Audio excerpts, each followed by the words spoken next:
Good morning, afternoon, evening, whatever it is, wherever you are, folks. This is Jazz Paladin here from Everything Board Games here with Jack Spoerner, of recent developer for Dungeons of Infinity, which I believe originally launched in 2016 or 2017, was it? And then has now gone on to a second printing, which is now hitting U.S., Canada shores, European shores, all over here, Yes. and wanted to take the time to, I guess, for have an audience get to know the developer, the mind behind the game, how it came across. So, welcome, Great Jack. thought. Hello, welcome. Thank you. So, first question. How long overall did it take you to make Dungeons Infinity? This is your little baby here, and I'm sure it's been through a lot of incarnations. Yeah, it's an ongoing process. It actually was 4 years for the base game, and then another 3 years for the current expansion. And I am currently working on the second expansion. So sometimes I call it the third expansion, but the first one isn't really an expansion, so it's technically the second. I've been on that for about a year and a half now. Mm-hmm. So Right. it's not a process that goes quickly. Mm-hmm.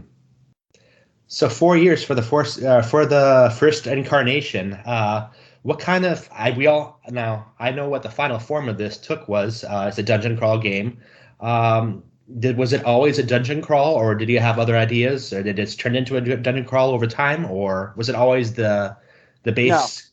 it was always a dungeon crawl. I'm interrupting you. This is so rude. I've interrupted you. No But worries. it was always a dungeon crawl, and it was always my son and I used to play Dungeons and Dragons minis, and Ah. the D20 rolls and 20s or crits and all that stuff. Hmm. And I thought this was a cool idea, but I thought it was broken, Hmm. and so I went to fix it. And Okay. in fixing it, I created Dungeons of Infinity. And there's two other games that inspired Dungeons of Infinity, and Uh-huh. that is Mistfall, Hmm. uh, which was the first game I ever kickstarted, and it also was the game that gave me the idea I could make my own game. I Uh-huh. don't know why, it just did. And then Firefly, the board game, which Ah, yeah. I adore Firefly, the board game. And Dungeons of Infinity has lots of decks of cards. Hmm. Wonder where I got that idea from. Firefly, the board game has lots of decks of cards. Uh-huh. The whole Okay. idea of the cards, the whole idea of the decks of cards was that you could like have infinite variety with all these decks of cards. Uh-huh. And that's kind of what I went for, which is where the name of the game came from. It's the mathematical permutations on creating a dungeon. And Hmm. um, that's where I came up with the idea. And I just threw out Dungeons of Infinity as a holder name, Hmm. figuring someone would come up with a better name eventually, because I'm not good at naming things. Yeah, no, well, I think that for me personally, it represents everything that the game is capable of. I will definitely make use of your title Dungeons of Infinity a lot. I already have in my reviews, and I will in this conversation here as we go on. I'm also glad you knocked out one of the questions I had for you, which was the primary influences, because that was something I remember you mentioning Firefly and Mistfall a while ago, and I totally forgotten about that.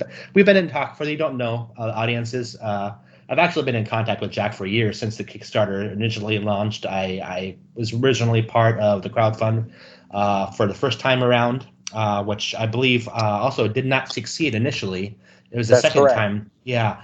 And I'll go into my own story a bit later here, and like how and why I went into it and jumped into the bandwagon here. Um, Now the game has many different modes of play. It has cooperative, competitive. It has a campaign story mode. And I was going to ask about the story mode briefly here. Was the story for this the overall arching story your idea, and it was just implemented by the authors you selected, or was it totally their creation for the story? Kristen is my ghostwriter. Hmm. I have the whole story is mine, the whole thing is mine, the whole idea is mine, but I am dyslexic and I can't write worth a hooey. Hmm. Um, and as people found out with my first manual, a rule book, Uh-huh. dyslexic mathematicians do not write good rule books. But anyway, Well, uh, yeah. and but here's I want to throw Kristen is, I think she does an amazing job with the writing, and what she gets from me and what she turns it into are just, it's mind numbing. And I Hmm. also have given her the freedom to make changes. Hmm. So it is truly co-written by the two of us. The original ideas come from me, but she throws ideas back at me saying, "Hey, why don't we do this?" And most of the time, I say, "Yeah, let's do that." Hmm. Yeah, I think that one of the missed points in the game, and it's easy to overlook it sometimes because I personally got really hyped over Dungeons Infinity over the single mode and the one shot modes, but and I'll get into that a little bit later again too. And it took me actually a while to get into the story mode as a result of that because I have my own uses for Dungeons of Infinity. I have a lot of campaign games personally, and actually get tired of them. And I've had to find ways to like kind of break that monotony because I get sucked into other game worlds, and but it sometimes they force me into a situation where I want to break from this other world, maybe Gloomhaven or whatever you want to call it, because he set up the game, takes a long time, and Dungeons Infinity for me was became a staple in my collection just because primarily because the way it handles the one shot modes where you can just set it up instantly pretty much. Mm-hmm. Have a dungeon crawl and last a couple hours, and then there's no big deal to assemble it and disassemble it and put it back on, and it is fully, I guess, representative of everything I expect from the genre. And so, consequently, I didn't get to appreciate the story until quite a bit later. And I'm glad you can mention that aspect of it because it really does, the game itself as a whole, kind of does broadly encompass, a category for everybody to kind of enjoy. So I'm glad you can kind of It, divulge, yeah. yeah, it was originally designed as a one-off dungeon crawl. Hmm. Now, do you want your audience to hear the story? Hey, audience, you can't answer, but you want to hear the story of how the story got at it. Go for it.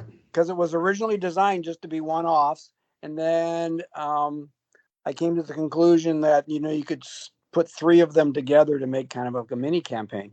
Well, I Hmm. was playtesting once at my daughter's house with her husband and some other people, and there was this woman there who was playing Lona. I'll never forget this. She was playing Lona, and Hmm. we're doing a one-off, and the game wasn't anywhere near as polished as it is now then, but she was doing a story, and she was doing it out loud so we could hear it, so that everything Lona was doing in that dungeon, she Hmm. was had a story behind it. And I Uh-huh. watched her doing that going, "Oh, that's really cool." Hmm. And I thought, well, maybe I could write a little campaign to go along, kind of like what she's doing and the backstories and the everything. And that's how that got started. Now in the Kickstarter, this is the honest truth.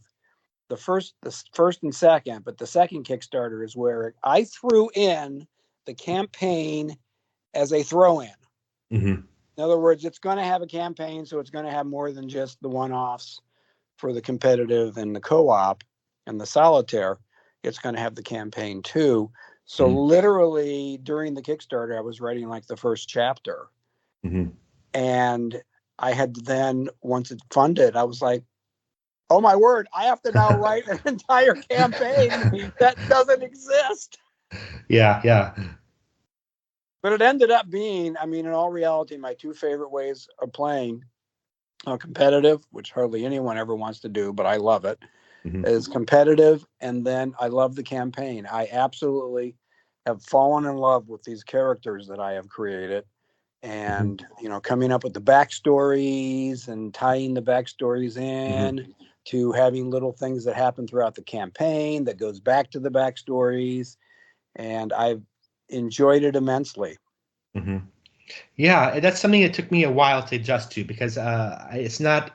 The game in itself is very untraditional in many ways, and but I did once I wrapped myself around that prospect. Basically, each character in the game has their little 3 episode mini arc, basically that ties everything together, and I did have to learn, and one of the things I guess for me was that it actually is a great way to learn the game too. And I only found that afterwards because like I said, I jumped in full in for the co-op mode, and so the one-offs, and when you actually started the campaign mode, I realized in hindsight that actually that might have been the better way to learn the game because it holds your hand, it breaks you in a little bit more easily, introduces some of the elements a little bit more slowly before it starts to butcher you. Uh, but and I just want to clear up any misconceptions that people just starting out the game might have because very obviously it feels like it's holding your hand for a bit. It's like this is easy. What's this? And then you'll just wade your way through it. It will change. That element will change. It becomes one of the people who went through the campaign for the first said basically this.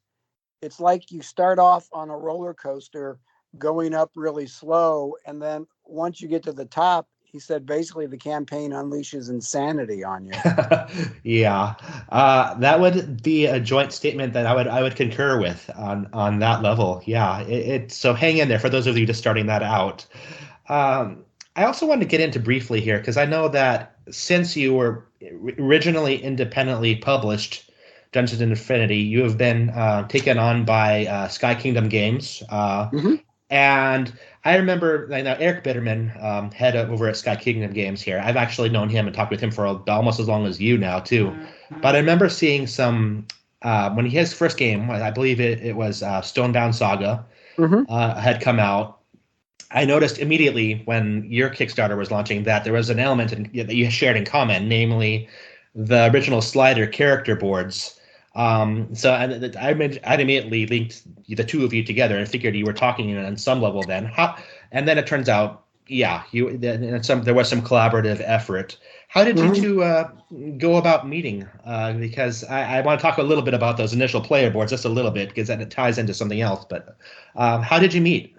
We met because I was at Gen Con, and I was with the original printing company, Wingo, printed a Dungeons of Infinity first version, and I was with them, and they had got me a demo table, and I was there, and I saw the boards for Stonebound, and I was like, "This is perfect for Dungeons of Infinity." The little slider things. I go, "This is perfect." Oh, our dogs are going crazy, and so I talked to, and they got me in contact with Eric. And so via that means I contacted Eric and said, "Hey, can I use these boards?" And, he agreed. And then I was able to then, I guess it was proprietary. So, there was a transaction that took place and I was able to use those boards. And then when we were kickstarting and we were floundering in the Kickstarter 2, and that's a whole nother story about all the people who got involved with it to help it fund. A lot of game designers like Andrew Lowen and Eric Bitterman, and they got involved and helped make it happen the last 48 hours or so. Yeah. But he said, "Hey, let's do a crossover." And so he offered Brahms, he offered like 4 different of his characters from Stonebound, and let's cross over. So made that a add-on. So that's how that relationship started. Okay, very cool. Yeah, and I think that I just want to mention these boards again because I think it will tie into some more of a conversation here. My perception as an outsider, and I know I talked to Eric a bit, but just having been there since those original slider boards, and I'll show a picture of it right now as I'm talking, and for the people who are going to be tuning in later on. But these slider boards, I mean, Eric seems to me as a bit of a mad scientist in terms of component design. And this is in a good way. He has amazing ideas. This totally groundbreaking idea with the slider board, I thought at the time.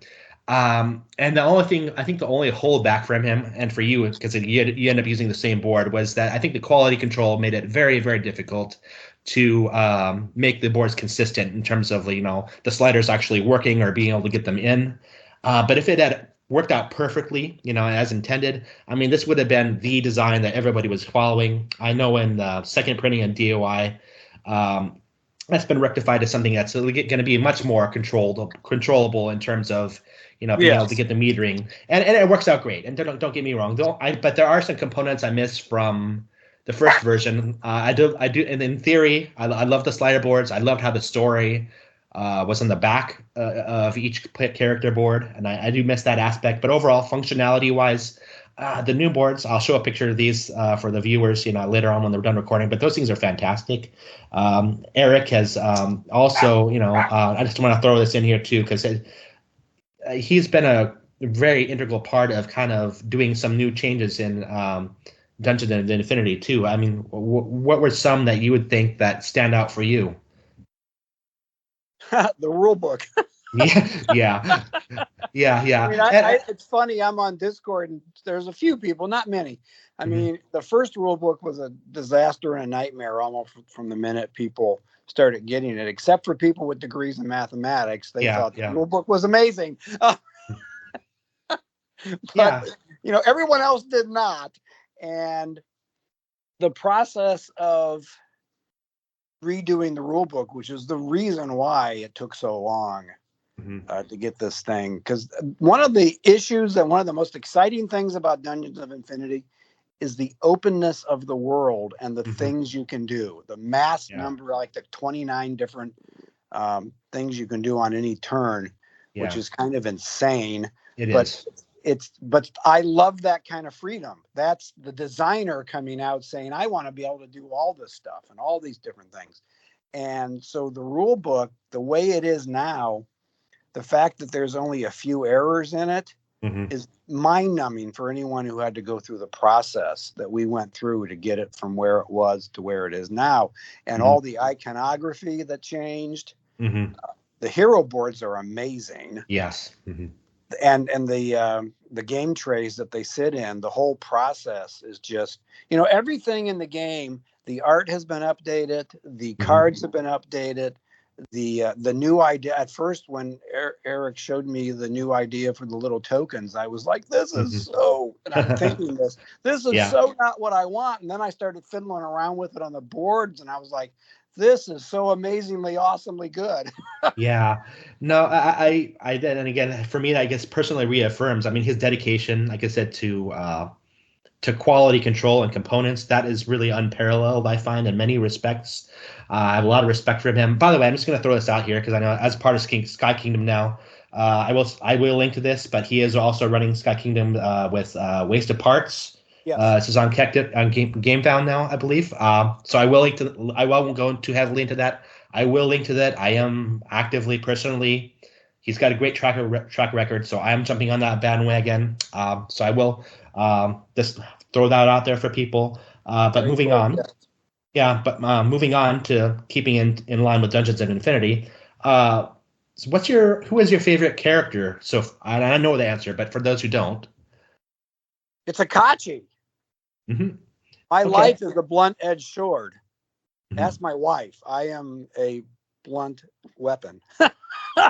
That that makes a whole lot of sense in many respects now. I can get a lot more about my interactions with you. It stands to reason now very much.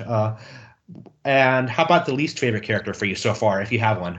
Oh, I can't. No, I love them all. Personally, for me, it's Saskia. I really, although I do love that. That's offensive to me. I love her. Yeah, anyway, okay. Yeah, I love her. She's definitely my favorite. But I haven't had a chance to check out. I thought you said she was your least favorite. No, she is my favorite. I haven't had a chance to check out. I've been wanting to because actually I love. Speaking of crossovers, Arena the contest. I love Jade. She was my primary healer when I played Tanaris Adventures all the way through. I love Jade in Dungeons of Infinity. Now, nothing against Travaris, but they basically gave me the character, they gave me stats, and I had to come up with the Dungeons of Infinity crossover abilities, which was like overwhelming to me. Have you played her? Not yet. I can only say by looking at her sheet, it seems that she's faithful to the original game and Tanara's Adventures and Arena of the Excellent. Contests. Well, that's what I So, want it to be. But I love playing her. She mhm, has some different kind of abilities. Um, I love the. Okay, what amazes me about me is, and then mhm, I don't. What I'm is the ideas. I'm like, where do these ideas keep coming from? Like mhm, when I created Mira for the expansion, I'm like, where in the world did I get the idea of start doing an ability and rolling before everyone else does initiative? mhm. And that has worked so well, and it's so cool to add that little thing into the game in the expansion where you have abilities that if you are the player who goes first, this ability kicks in. If it doesn't go first, then it doesn't. And Right.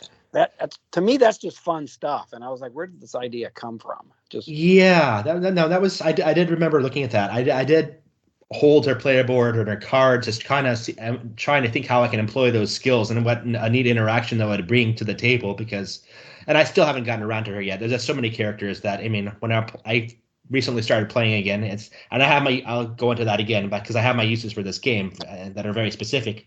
But that aspect did look very compelling.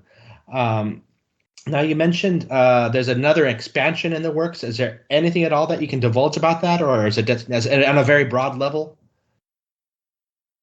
well, I actually sent you the initial thing about it. I don't know if you never got to test it. Yeah, I think it was But on. I had a very amazing. Yeah, that's right, and I remember that now because I had a very amazing summer vacation. That kind of that distracted me for quite a bit, so I totally forgot when I got back. But yeah, that's okay. Um, yeah, I don't I don't know if Eric has a. I tried to be, under Sky Kingdom Games because it's no longer just Mhm. Jack's game Right, anymore. right. So I know that he does not like not doesn't like. I don't know the right word Mhm. because never mind. I'm going to quit talking now since I don't know what I'm talking about. Totally get it. But I Let guess. me tell you this. Uh-huh. Sky Kingdom is a small company. There, Mhm. there is there is never a guarantee that we are going to get to the last expansion. That's Right, not a guarantee for any of his games right. because it's a small company. Mhm. Um, I can tell you that I am more excited about this expansion than anything I've done previous. Okay. Which is like, okay, I'm getting better at designing games. Uh-huh. See what I'm What? saying? It's like I'm doing it Yeah. more. It's like one of the things in working with Stuart, who was the gentleman who had the unenviable task of editing my rulebook and creating what he created. Yeah. Um, and then he had to deal with me. Mhm. And anyone who's played my game can figure out I'm kind of an all over the place kind of person, and that's Mhm. who I want to be, and that's what I want my game to be. Mhm. And that's not real fun when it comes to writing rules. Um, so what he suggested and I've implemented, he said, Jack, you have all these tokens and things that you created Mhm. in the first game that you don't Mhm. really use that much just because you got this wild hair and wanted to do this. He says, Mhm. why don't you use them more? Uh-huh. So that's one of the things I've done in this expansion is they get used more. Ah, that would be a good use of those. Yeah. Let's just throwing this out there, and you don't have to comment or commit to anything like that here, but I'm saying because it does tie into a little bit of why I like Dungeons Infinity. Now, one of the complaints I had years ago, or one of my not complaints, I would say it was with I loved Mage Knight back in the day, Mm-hmm. and I just started playing it again not too long ago because it's been a long time, and so we wanted to go back into that. But for card-based combat, we really loved that, and then the one thing I felt I really wish it did, and it had an overworld map, but I wish for Mage Knight fixing not fixing it necessarily, but enlarging the world. I wish like when you're moving around on the map, when you actually go into a dungeon, kind of you could actually then clear the table and go into this little dungeon, and then using something like your tile based system, then you implement card battles that way. So especially now that I've seen, say for instance, Eric's great game, which I have on my table as well. Like I have Dungeons on Infinity on top, but underneath the topper, it interrupted my game of the Isofarian Guard, which I had going. So I have two of your games from Sky Kingdom set up on my table at once right now. But I really loved how the map system worked out. I am loving how it gives you a sense of being a part of a very broader world. Mm-hmm. And for this saying, from my perspective, you don't have to commit or comment. If you can find a way to implement the sense of being in a world while same time still being able to go into a dungeon like with a system you've created, that would be just really, I think the best experience that I could personally think of in a game world. This no comment needed. This saying, I can make a comment in that what you're talking about. See, Dungeons of Infinity, I don't think you know this, had two parts. Mm-mm. The part that everyone is experiencing now is part one. Part two doesn't exist. Mm-hmm. And it was my son-in-law at the time who, when I was explaining to him what I wanted to do, he said, part two is a different game, Jack. Set part two aside. So one day I hope to be able to create part two. And part two, if I ever create it, because I haven't started, because I'm still working on the original Dungeons of Infinity, is a game that you start in a village, and you're like a teenager, and you're like just your average person, and then you start going on these adventures. This is going to, if I create this would be the overworld. You have a world that you're exploring, but I want to keep some of the ideas from Dungeons of Infinity. But this would be a character that the player, can build their character as they want from scratch. Okay. So now I just too far down in the future to kind of get into it too deeply, I'm sure. But I do want to ask also then, you touched upon some of the ideas you had for inspiration for Dungeons and Infinity, but there's one element that's always kind of bothered me, or not bothered me, but it seemed like it was a little bit too coincidental for me to not notice a link. But then I talked with you in dialogues here, and it turns out that, and I don't know if I can or should say, but basically D2 or D2, D3 or D4 on PC or whatever system, Diablo or whatever.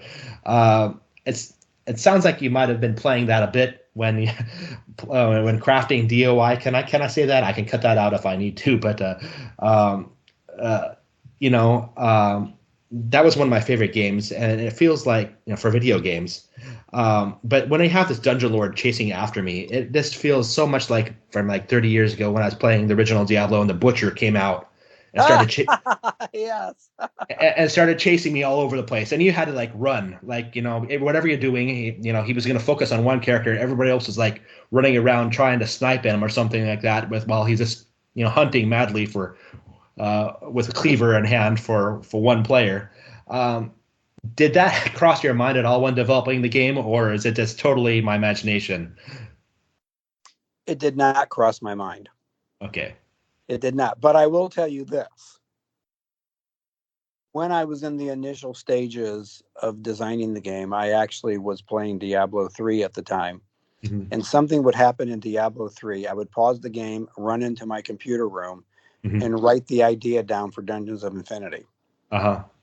So is there a little element of Diablo? Yes. Is there an element of old Japanese RPGs? Yes. Probably because I played them. Yeah. And I liked the whole concept of the layers of enemies. I can't say that 100% came from playing Japanese RPGs, but if you go and play one of those, it's like Jack's kind of taken that and put it on a board game.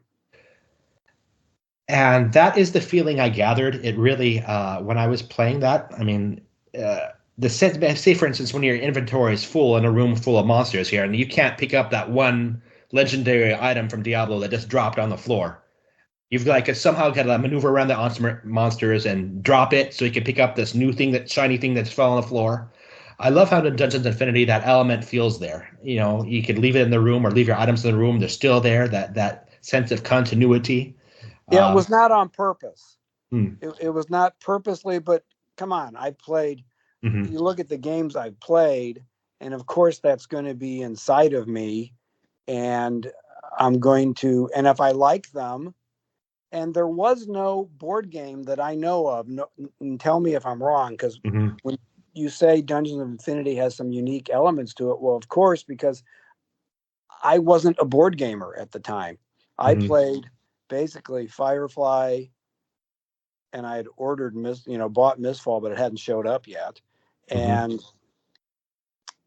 D&D minis. That was it. And then I had Yeah. been war games in the 70s, so it's not like I was into all these games. So a lot of the ideas I think are because I wasn't a board gamer. Mm-hmm. I wasn't all these, and so the ideas were like coming to me, and I thought the way I built the dungeon was really awesome and unique. And then when Mm-hmm. as I got into board games, I was like, oh, other people have already done this. Well, I will disagree there because when I said I will link to my original review of it because I've seen like you're not the first tile based system out there. I will I won't dispute that. But the way it's implemented, where the breath of fresh air is. I find that's where it's very unique. And otherwise some of these tile based systems feel like kids games when I've compared them.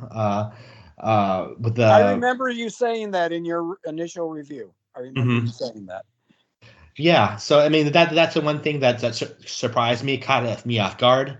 I did want to comment on that you mentioned, you know, I do want to ask actually, first of all, during gameplay of Dungeons of Infinity, do you have any particular moments that stand out as being your favorite, and any crazy scenarios that played out? Ha. No, I've played. I mean, basically, when I when I'm play testing, and if I'm there play testing with them, and I'm taking notes Hmm. as a side observer, I have learned that I cannot play test and play, but sometimes I do. Like if only one person shows up to the play testing session, then I sit in and play too, and we're Hmm. pretty much guaranteed to lose. Hmm. Because one thing about Dungeons of Infinity, if you don't pay attention to what you're doing, you will lose and you will Yeah. die. Yes. And so, because I'd be so focused on taking notes and listening to what they would have to say, I would do some of the dumbest things ever with my turn.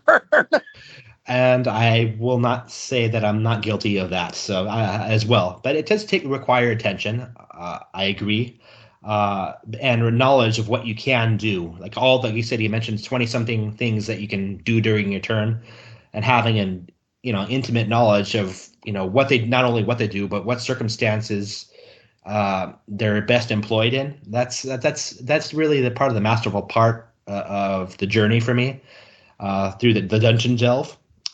Um, I did want to touch upon one thing because I know I've seen this come across in Facebook and various forums, but there's this new sense that some gamers are having of the game having some ways in which you can kind of like power level or maybe or exploit the system early on in the game. I just wanted to give you a chance to kind of say because I know it's an imperfect medium when you type things out.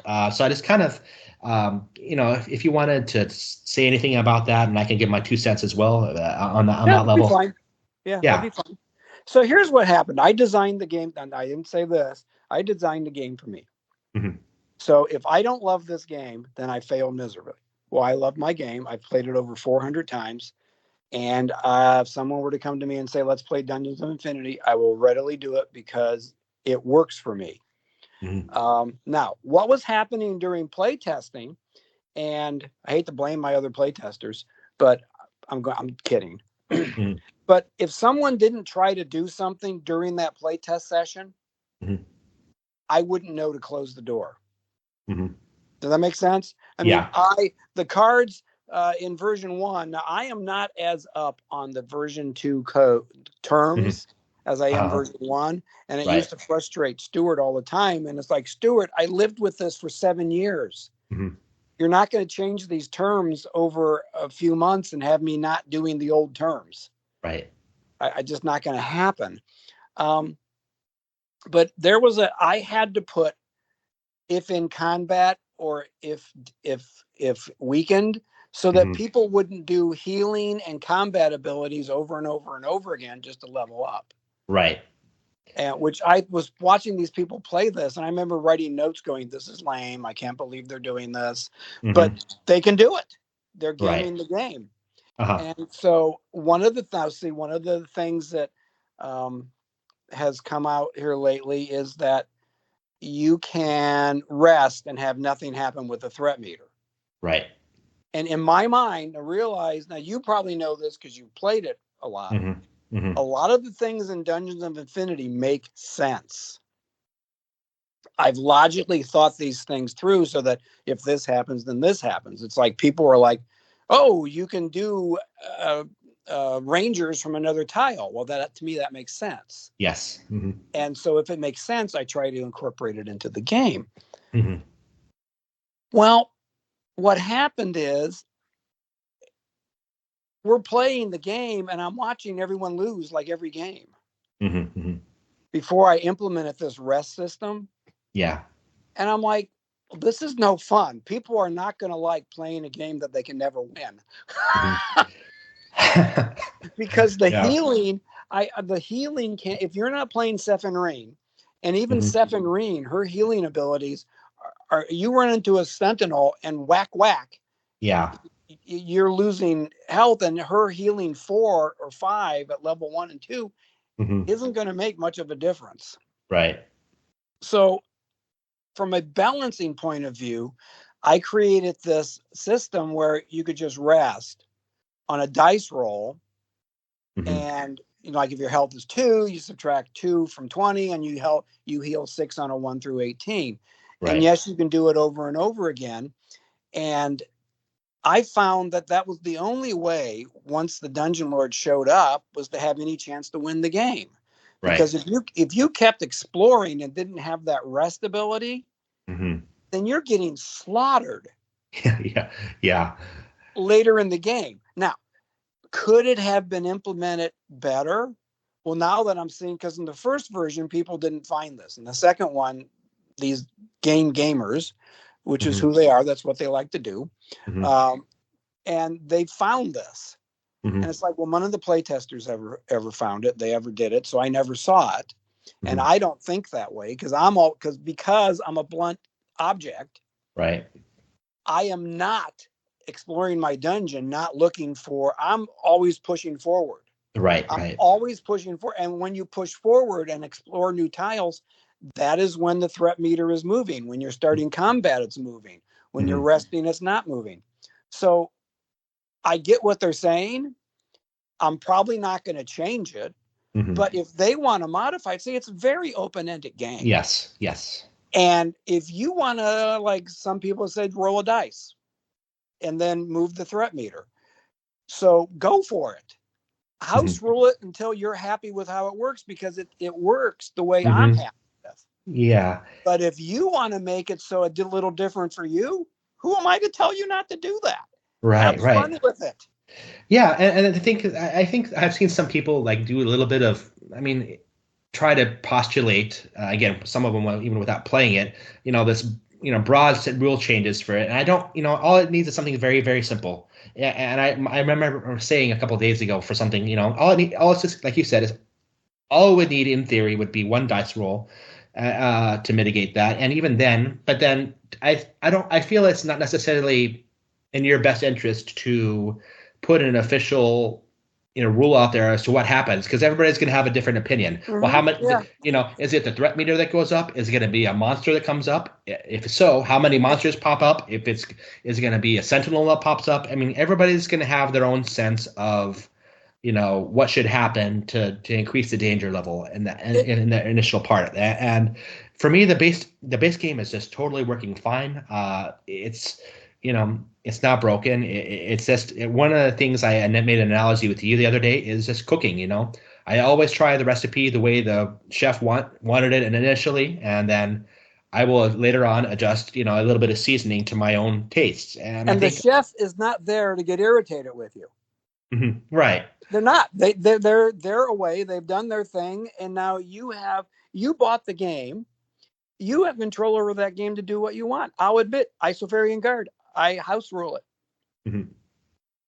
And I'm thinking about I was just thinking that I'm thinking about the next iteration. And I'm thinking about going, well, if I create that final version of the other half of Dungeon Infinity, I'm going to include fast travel, Hmm. just like Hmm. in video games. Add Right. fast travel so that you're not having to go from this node 10 nodes over to have 15 fights you don't want to have. Right. Just I believe in having fun. Yeah. And if you're not having fun, here's the deal. Like, I've read people and they're not having fun with the game. Well, Hmm. fine, put it away. It's not for you. Right. You don't like random. I love random. Hmm. Yeah, and that you brought up a perfectly good point. Video games, sorry, is that Isovarian Guard very much feels like a video game in that regard you just described.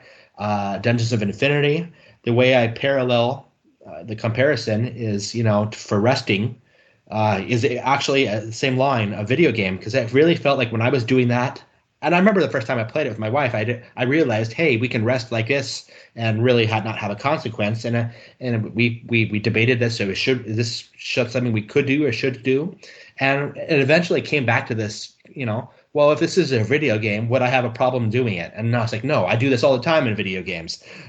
Baldur's Gate is the example I threw out, with you and a few others. But I mean, there's no other way to beat the game. I mean, if you know what, you have to employ that tactic to a degree. Yeah. And, So I've had people ask me, is it okay if I do this or look at this situation? That this is what I say. When you get really positive situations in Dungeon of Infinity, enjoy it and play it, yeah. because it ain't going to happen next time. Hmm. Hmm.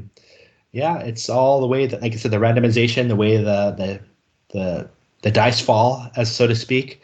Yeah, it's. I mean, I've seen some situations. I like appreciate that moment you have to prepare in the beginning of the game, because even if I thought of something the other day, even if things go exactly the way you want, like say for instance, I talked about the merchant orders that you place at the beginning of the game before the dungeon lord comes out. Even if you just immediately give yourself, by lollygagging around and waiting till your item gets there, when you order an item from the merchant. Even if you pay the money, get the item that you want, and then do your exploring later on, You find out you well, might not need it. you don't need the item. Then the item that you did need, you can't go back and buy, because the merchant won't, take back the items that you bought from him. So you might inadvertently be crippling yourself by gaming the game in that sense. So I think the game engine works as intended. You can, of course, modify it and tailor it to your own desire. But there's things to be aware of. If you're on the fence about this game, I'd say the only way you know, to respond to this is to play the game yourself. Don't necessarily buy into some of the criticisms, because I think that I'm just using the situation I described with the merchant. It might not necessarily be exactly as you're reading it, from other sources right now. I'm not trying to invalidate any observations at all, because I know that from what I just described here, I know you can do these things with resting and healing, but it doesn't break the game. Like I said, it's not something you're going to win all the time. You by your own self will say, like, you're not even going to win 50% of the time, even employing these tactics. That's Because why I don't understand people who want the threat meter. This is the joy of designing something for the public. Now, I designed it for me, not for Mhm, the public, but the mhm, public now has access to it. But mhm, here's the balancing act. I have people complaining that the threat meter moves too quickly, and then you have that other group that says, no, the threat meter needs to be moving when you're resting. I'm like, have at it, guys, but you might want to pay attention to the people who say it moves too fast, because once the dungeon lord shows up, mhm. you, you, life's not what you want it to be at that point in time. Yeah, I definitely agree to the level of frenzy that element brings once he emerges on the table. You know, yeah, I definitely agree that that's really where the tension is really very much in your face, when that element is introduced. After that meter Yeah, and I runs want you out. to have kind of a lull before it shows up and a chance to, but the game, that what I like and what some people don't like, which is fine. I designed the game so that I have a plan. What am I going to do when it's almost like a idea when it hits the fan and the plan goes completely out the window? How am I going to adapt to what has just been thrown at me? That's the whole idea behind how I designed it, is I want it to be hit in the face with things coming at me that I wasn't expecting. How am I going to adapt? And that's what I want. So when people come and complain, maybe isn't the right word, but maybe they're a little frustrated with some of the things this game hits them with. Like, the designer intended that, because the designer wanted to see, could I come up with a way to respond to this mess?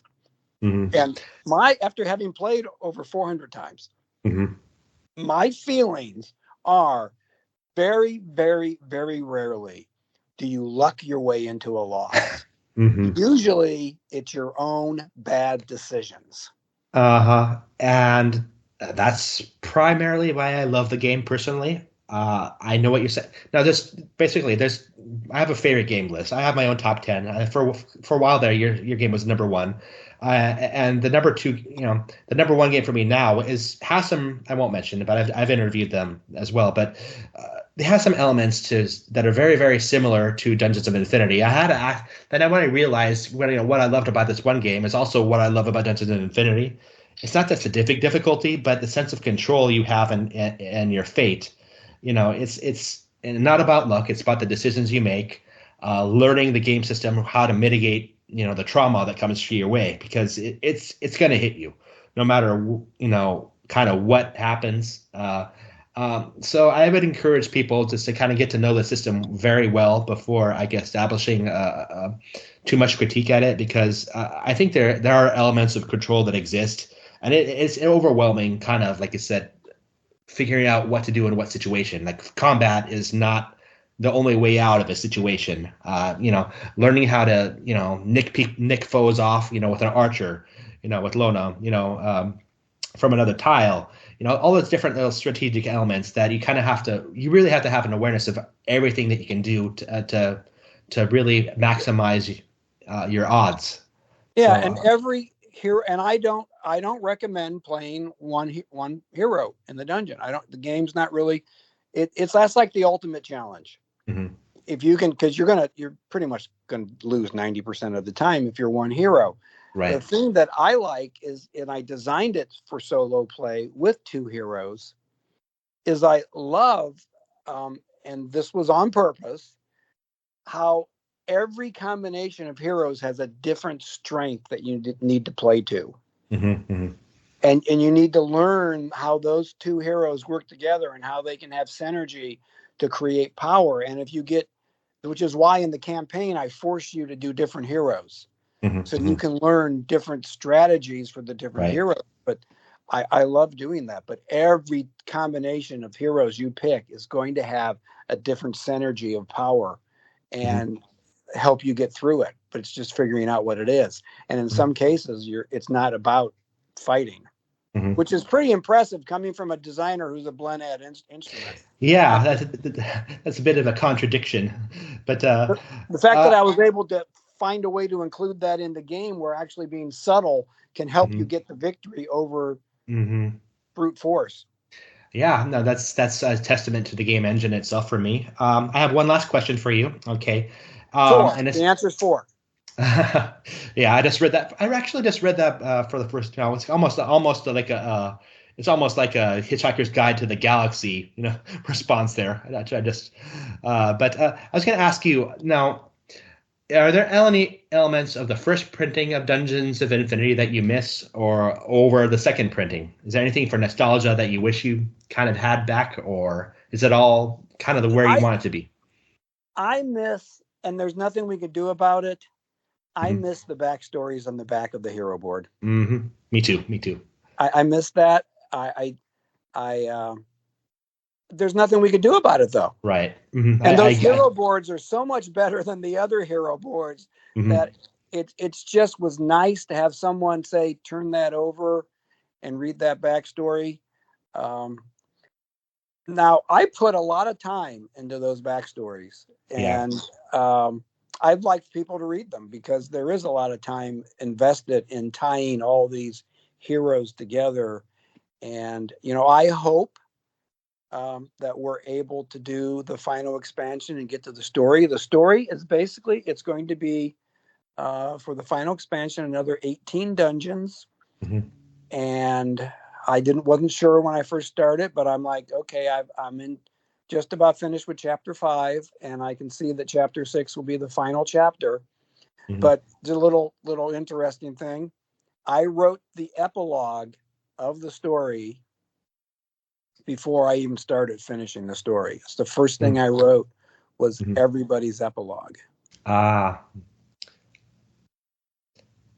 it's, no, I'm glad to hear that that's forthcoming.